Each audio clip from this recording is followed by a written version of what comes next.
The Lord be with you. A reading from the Holy Gospel according to John. Jesus said to his disciples, I am the true vine, and my Father is the vine grower. He takes away every branch in me that does not bear fruit, and every one that does he prunes so that it bears more fruit. You are already pruned because of the word that I spoke to you. Remain in me as I remain in you.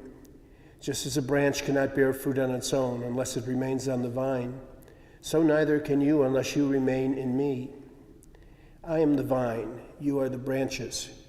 Whoever remains in me and I in him will bear much fruit, because without me you can do nothing. Anyone who does not remain in me will be thrown out like a branch and wither. People will gather them and throw them into a fire, and they will be burned. If you remain in me and my words remain in you, ask for whatever you want, and it will be done for you.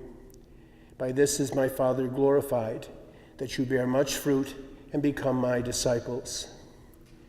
The Gospel of the Lord.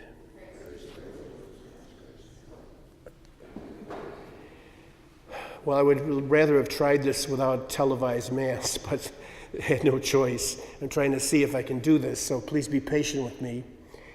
I'm going to give you the whole rundown today, and I'm not going to talk about it again until things actually change a lot. So bear with me, and because people kept calling all day the last couple of days, and it gets to a point you're even tired of talking about it. So I had good news and bad news. The good news is I think I'll know for sure when I see the nose and throat doctor on Monday, but the surgery on Thursday went very well. All the side effects that could have happened didn't happen. I even got by with just 2 pain pills that day, so there were no issues. I went back on Friday morning and had the stuff removed from the nose, and they again said, you just have to keep washing it out and it should be okay.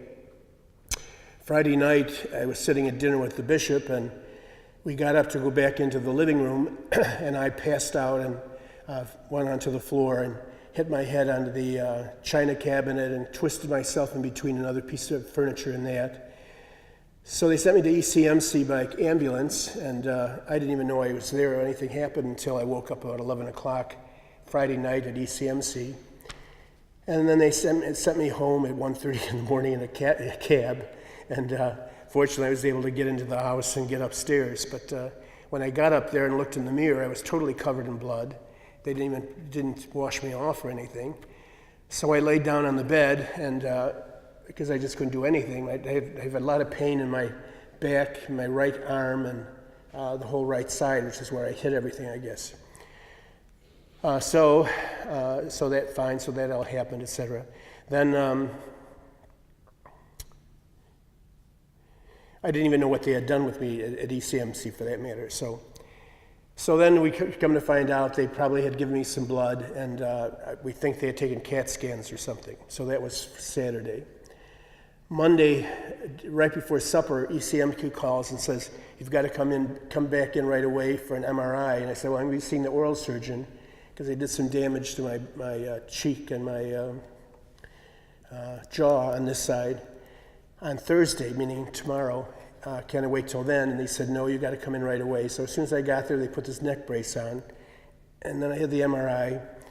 And apparently on Friday night, when they took CAT scans, they took one of the brain of the jaw and my neck, and whoever looked at the stuff again on Monday had concerns about the neck. So I had MRI, and the bottom line is that besides a few abnormal discs, which I assumed were there because of the issues I have with my back in general, apparently a few of the ligaments are separating. And if they were to totally separate, I'll become paralyzed. So I have to wear this neck brace 24 hours a day for the next 5 weeks with the hopes that it will kind of heal itself. They think it might, a good chance, but you just got to be careful. So please, lots of prayers, and we'll see what happens. So that part was, by the way, the bad news.